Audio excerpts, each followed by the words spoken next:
O Instituto Politizar hoje tem a honra de entrevistar o advogado Djalma Pinto. Djalma Pinto é advogado, escritor e professor. Foi procurador-geral do Estado do Ceará e é um dos grandes especialistas no combate à corrupção política e eleitoral no Brasil. Professor Djalma, muito obrigado por aceitar o convite do Instituto Politizar. É uma honra poder ter essa conversa com o senhor.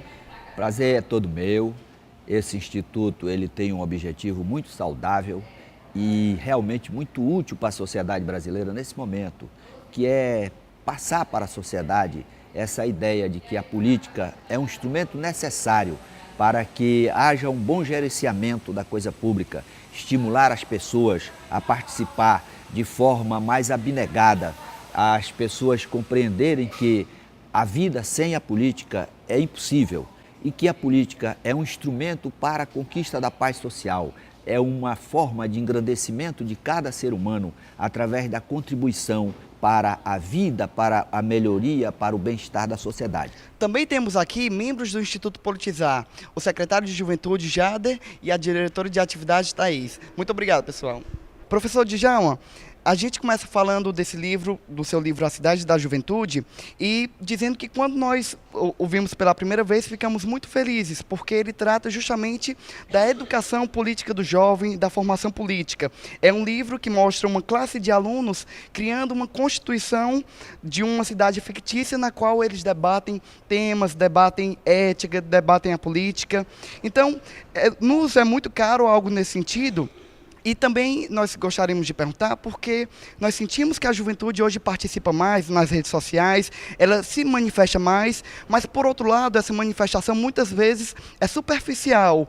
Parece que falta um pouco de profundidade nessas manifestações. O que é que falta para chegarmos ao cerne dessa questão, a termos um debate mais maduro e mais profundo? Falta a compreensão da sociedade de que educar é transmitir saber técnico e valores. Entre os valores, a compreensão de que a política é um instrumento para servir a sociedade.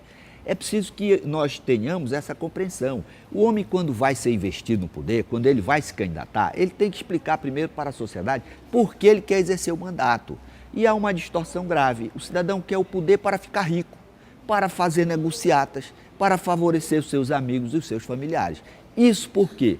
Porque a sociedade não está preocupada com a educação do homem para exercer o poder. O cidadão é um grande advogado, é um grande engenheiro, um grande médico, um grande agrônomo, estudou nas maiores universidades da República, mas não pode ver dinheiro público. Ele vai assaltar o dinheiro da merenda escolar, o dinheiro das estradas, o dinheiro dos transportes, etc. Então nós temos que formar o indivíduo para exercer o poder, para ser um grande cidadão.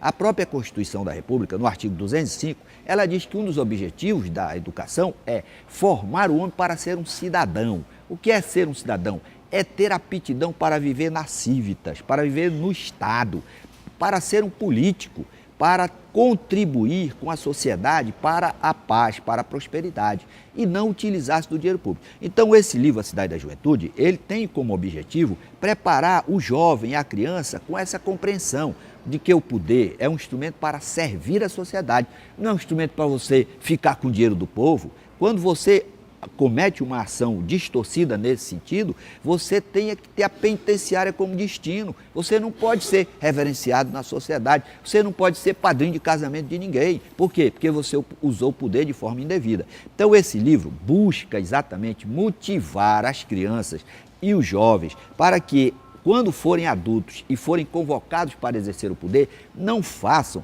como muitos políticos que matam de vergonha a cidadania, utilizando o poder para extração de proveito pessoal. Nós temos que reconhecer que a sociedade brasileira nunca se preocupou, a escola brasileira nunca se preocupou com a formação do homem para o poder. Por isso é que você tem pessoas que são academicamente muito reverenciadas, mas que quando exercem a função pública matam de vergonha os cidadãos. Professor, o senhor falou algumas vezes da questão do dinheiro público, de que o cidadão ele busca chegar ao poder para ter esse acesso ao dinheiro. E até que ponto essa questão econômica, esse fator da pessoa rica que tem dinheiro ter mais sucesso no processo eleitoral influencia nisso, considerando que a maior parcela do eleitorado brasileiro ela é pouco instruída? Até que ponto isso é uma influência direta no processo eleitoral? Olha, a partir do momento em que o cidadão, de um modo geral, não sabe qual é a finalidade do mandato, que é servir a sociedade, que o mandato deve ser privativo das pessoas que têm espírito público, aquelas pessoas que têm esse compromisso de servir ao Estado, de fazer o melhor pela coletividade, porque a vida é efêmera. É preciso que cada cidadão compreenda, por mais dinheiro que ele tenha, por mais bens que ele conquiste de forma ilícita, ele não vai levar nada. Quando ele morrer, ele vai levar a roupa que a família vai vesti-lo. Ele nasceu sem nada e vai partir do mundo sem nada. Então, só o que vale da vida é fazer o bem, é buscar ser útil à sociedade para o engrandecimento dos seus filhos. Então, o que é que se percebe? O cidadão tem o poder econômico, tem dinheiro, aí ele quer exercer o poder político. Para servir a coletividade, não. Para blindar o seu patrimônio ou para maximizá-lo, para aumentar ainda mais. Para isso, ele sai comprando voto, aliciando eleitores, num procedimento que a justiça deve reprimir, porque existe já na legislação diversas normas, como repelindo o abuso do poder econômico, como a captação ilícita de sufrágio, etc. Mas, infelizmente, nós não temos essa compreensão, por falta lá da escolaridade. Tanto o eleitor que não teve escola, que, portanto, não tem condição de ter uma vida digna, pela falta de oportunidade, que não lhe foi assegurada na escola do primeiro grau, o cidadão analfabeto, carente de tudo, chega aquele que quer o seu voto, oferecendo saco de cimento, saco de telha, ou quantidade de telha, milheiros de telhas, etc. Aquela pessoa vai ser seduzida pelaquele bem, pelos bens materiais. Então, essa distorção do excesso de dinheiro do candidato e da ausência de bens materiais do eleitor é que leva a essa distorção, fazendo com que o abuso do poder econômico seja uma realidade nas nossas eleições, prestigiando aqueles que têm são beneficiários da riqueza. Nós precisamos, então, criar mecanismos de repressão e, sobretudo, conscientização, através do Instituto Politizar, por exemplo, que é um grande bom exemplo que precisa ser seguido na sociedade, para conscientizar o cidadão de que o voto é muito útil para a escolha dos melhores e também para aqueles que vão buscar o mandato, para que se abstenham da utilização do poder econômico, dos bens materiais, da administração pública, que é o abuso do poder político, da utilização de cargos para favorecimento desse ou daquele candidato, de sorte que as eleições sejam livres, que o eleitor possa demonstrar a sua vontade de forma soberana, sem ser aliciado, para que nós tenhamos, então, representantes legitimamente eleitos, que possam falar em nome do povo, que possam engrandecer as gerações pelos seus exemplos, como é o caso de Nelson Mandela na África do Sul. Professor Djalma, o senhor comenta na apresentação do seu livro Distorções do Poder, em outras palavras, né, que o direito existe, mas ele não tem aplicação. Daí o senhor entende que essa falta de aplicação do direito se dá pela própria estrutura técnica do direito ou por essa cultura de transgressão que existe na população brasileira? Excelente pergunta. O direito, ele é um instrumento para garantir a paz social. Mas é preciso ficar claro que o direito sozinho não vai alcançar esse grande objetivo. O direito, ele tem como base a ética, ou seja, aquela predisposição do indivíduo de não praticar o mal, de não praticar dano, não causar dano ao outro. Então, o nosso grande equívoco é que nós não trabalhamos o homem desde criança para viver dentro da sociedade, para cumprir espontaneamente as normas que são, inclusive, do direito natural, não matar, não causar dano ao outro, não furtar, sempre na ideia de que o ideal de justiça tem que ser assimilado pela criança a partir do momento que ela vai para a escola. Qual seria o ideal de justiça? Não fazer com o outro aquilo que você não quer que faça com você. Se cada criança assimilar isso, aquela criança vai se tornar um cidadão que não vai ser um predador do seu grupo social. Em contrapartida, se a criança não tiver limites, se a criança não obedecer o seu pai, não obedecer seus vizinhos, não obedecer a autoridade, quando ela ficar grande, ela vai desafiar o policial, ela vai dar tiro na polícia. É esse o problema que o Brasil está vivenciando. Nós estamos construindo uma sociedade que está voltando para a barbárie. Por quê? Porque não sabemos colocar limite nas nossas crianças, não damos atenção às nossas crianças. As crianças precisam ser educadas, porque é a partir daquela educação que elas vão sentindo-se estimuladas a cumprir a lei. Não adianta ficar compulsivamente elaborando leis. Por quê? Porque a lei sozinha não resolve nada. É preciso que o indivíduo tenha predisposição para cumprir a lei.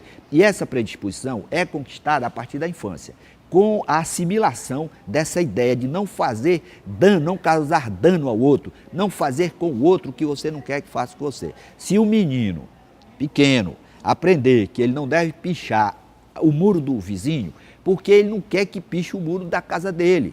Se nós disseminarmos isso, e a nova geração de vocês deve ter esse compromisso, porque as gerações passadas se equivocaram, apostaram tudo no direito, estudaram nas maiores universidades, mas não conseguiram transmitir o direito, a ideia básica do direito para a população mais humilde das periferias das cidades. Por isso que ninguém pode andar na cidade com um celular de última geração, vai ser assaltado. Por quê? Porque não educamos o homem para respeitar o direito do outro. E o direito sozinho não consegue isso. Isso é feito através da educação e da disseminação da ideia básica da ética, que é viver fazendo bem, não causando dano ao outro. Professor Djalma, a lei da ficha limpa, que foi uma lei muito comemorada pelos brasileiros, ela veio, na verdade, alterar uma lei que já existia, de 1990, que é a lei das inelegibilidades. Muitas pessoas, alguns juristas, comentaram na época que essa lei tinha algumas falhas técnicas e que a razão dela ter vindo pela sociedade não justifica isso, não é um grande avanço, porque, na verdade, muitas pessoas, uma maior quantidade de pessoas que assinaram a lei, votaram em políticos corruptos naquele mesmo ano. Agora, após 2012, que essa lei já teve a sua aplicação nas eleições, alguns juristas também comentaram que ela não foi tão efetiva quanto imaginava-se. Então, a pergunta é, a lei da ficha limpa decepcionou? Boa pergunta. Não, a lei da ficha limpa representou uma grande evolução para o Brasil. Mas por que a lei da ficha limpa foi necessária? Porque o Supremo Tribunal Federal, julgando uma DPF 144, entendeu que o princípio da presunção de inocência até o trânsito em julgado da decisão penal condenatória deveria prevalecer sobre o princípio da exigência da vida pregressa compatível com a magnitude da representação popular. O que o Supremo disse? Você podia ter morto 50 pessoas. Se você não tivesse uma condenação transitada em julgado, você poderia ser candidato a governador, presidente da República, vereador, etc. A lei da ficha limpa representou uma reação a esse entendimento, dizendo que quem tivesse, no primeiro momento, denúncia recebida, o Ministério Público ofereceu denúncia, recebida por órgão judicial colegiado, você estaria inelegível.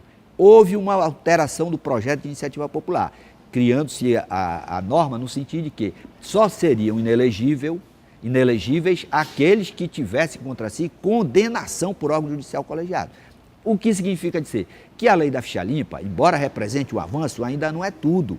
Por quê? Porque realmente não é o direito que vai resolver o problema da sociedade, é a educação. Ora, o cidadão assaltou e matou para tomar o celular de alguém. Simplesmente porque ele não foi condenado, ele vai ser condenado pelo juiz de primeiro grau, que é um latrocínio. Porque ele não foi condenado por órgão judicial colegiado, ele está apto, enquanto o tribunal não ratificar a sua condenação, a exercer qualquer cargo eletivo na República. Isso é uma aberração. Então, o grande problema não vai ser a lei que vai resolver. É preciso que cada brasileiro se conscientize de que exercer o poder político é uma função privativa de homens dignos, de homens decentes, de homens que tenham vida pregressa, compatível com a grandeza dessa missão. Agora, o cidadão, por exemplo, está condenado pelo Supremo Tribunal Federal, continua exercendo o mandato. Isso é uma aberração, isso é uma incompreensão sobre a própria finalidade do mandato. É evidente que quem está exercendo o poder nessa circunstância vai produzir leis ou vai atuar para criar uma blindagem, vai atuar contra o interesse da própria sociedade.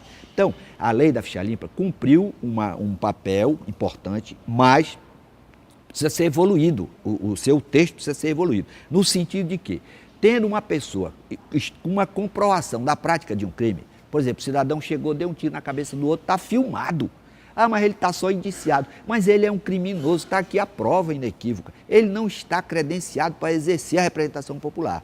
É isso que o Brasil precisa compreender e é nesse ponto que esse Instituto Politizar vai trazer uma grande contribuição para essa conscientização que Aristóteles já falou, que Platão já falou, que o cargo público é uma dignidade que deve ser privativo dos homens bons, dos homens de bem, daquelas pessoas que compreendem a finalidade da ação governamental, de satisfazer o interesse coletivo e não ser privilégio de criminosos, porque você fala no abuso do poder econômico. Aquele infrator da lei, ele tem a audácia, ele se caracteriza por ser um homem destemido. Ele vai comprar voto, ele vai perseguir as pessoas inocentes para coagi-las no sentido de votar no nome do candidato de sua predileção. Então, é preciso que o Brasil comece, a partir da escola, compreender, fazer compreender que realmente delinquentes não podem exercer função pública. Senão, nós vamos construir o Estado paralelo, o Estado dos delinquentes. Jamais isso pode ocorrer em qualquer civilização que objetive a paz social e a prosperidade. Fazendo um gancho com essa questão da ficha limpa, dos políticos que não são ficha limpa, exercendo cargos na administração pública também, já que houve esse debate há pouco tempo, isso, na nossa visão, representa um pouco da distância entre os governantes e os governados. E de que forma o senhor acredita que o próprio Estado, se for por meio dele, ou a sociedade pode fazer para diminuir essa distância entre governantes e governados, para que a vontade do povo realmente seja a vontade de quem os governa? Só tem um meio de você ter bons governantes, é você educar o homem para o poder. Se você não trabalhar na formação do homem, ele vai achar que quando ele chega lá, porque ele teve muitos votos, milhões de votos, aí ele vai se sentir o dono de tudo. Pronto, eu sou o homem mais importante do Estado. E vai fazer tudo que ele achar que deve fazer, porque ele tem a legitimidade, que é a anuência, que é o aval do cidadão para agir em nome deles. Mas se ele não tiver uma boa formação para exercer o poder 24 horas, com atenção voltada à priorização dos interesses coletivos, o que é que vai acontecer? Ele, ao invés de aplicar o dinheiro na saúde ou na educação, que são ações prioritárias, ele vai aplicar em coisas supérfluas, que não vão trazer um retorno mais útil para a sociedade. Então, nós temos que ter a mesma compreensão, nós temos que formar o homem político brasileiro para ser como Nelson Mandela. Nelson Mandela foi torturado, sofreu, voltou para exercer o poder pela legitimidade, pela vontade soberana do povo da África do Sul. Quando chegou, todo mundo queria que ele fosse fazer uma retaliação. Ele disse, não, nós vamos construir uma sociedade de paz. E dedicou todo o seu tempo em que esteve na presidência da África do Sul para fazer boas ações, para legar bons exemplos. Hoje, Nelson Mandela é um homem reverenciado no mundo e é o político mais rico que a humanidade tem no mundo contemporâneo. Por quê? Porque não foi usar o poder para tirar dinheiro da população, foi usar o poder para fazer o bem, para prestigiar o interesse coletivo. Hoje, se Nelson Mandela pedir para que o mundo coloque, os cidadãos do mundo coloquem dinheiro em determinada conta, qual é o homem de bem, o homem lúcido que não vai ter motivação para colocar um dinheiro na conta de Nelson Mandela? E isso é uma lição para os políticos brasileiros e para os políticos sul-americanos. Não adianta essa cobiça desenfreada pelo dinheiro, essa ganância para atacar o dinheiro coletivo, o dinheiro da população. A honra, a dignidade, elas se conquistam pelas boas ações, pelo compromisso em servir a coletividade, satisfazendo aquilo que realmente a comunidade precisa. Assim o homem fica engrandecido e ele vai legar para os seus descendentes honra, dignidade, respeito. Ele vai ser reverenciado por todos os seus contemporâneos. Isso é muito mais importante do que desviar o dinheiro da merenda escolar, do que desviar o dinheiro da estrada, provocando infortúnio e dores para aquelas famílias que vão ter os seus parentes mortos nas estradas, pela má conservação, pelo desvio do dinheiro, pela falta de compromisso com a coisa pública. É isso que nós precisamos compreender. A vida, enfim, é muito curta. Nós temos uma passagem efêmera no mundo, então devemos utilizar cada dia, enquanto investidos no poder, para propagar o bem, para que a sociedade possa realmente se engrandecer e com isso nós seremos eternamente lembrados. Professor Djalma, muito obrigado por conceder essa entrevista. Quero dizer que nós do Instituto Politizar já nutríamos uma admiração pelo seu trabalho, pelo seu discurso, e essas palavras tão inflamadas nos motivam mais ainda a discutir, a debater. Muito obrigado. Olha, o Brasil inteiro espera da geração de vocês. Os jovens no Brasil, com essa mentalidade arejada, podem fazer a grande revolução de mentalidade que a nossa República precisa para vivermos uma sociedade de paz, uma sociedade em que a fraternidade prevaleça e não a violência, que cada cidadão possa sair na rua, possa abrir sua casa, possa, enfim, tirar os muros. As grades representam uma involução, representam uma falência das gerações passadas que não souberam legar para o mundo contemporâneo uma cidade pacificada. Muito obrigado pela oportunidade. O Instituto Politizar agradece a você que assistiu esse vídeo. Nós pedimos que compartilhe, que divulgue e também que associe-se ao Instituto Politizar. Nós queremos a participação de pessoas que têm esse mesmo intuito e essa vontade de construir uma política mais decente, uma sociedade mais participativa na coisa pública. Muito obrigado.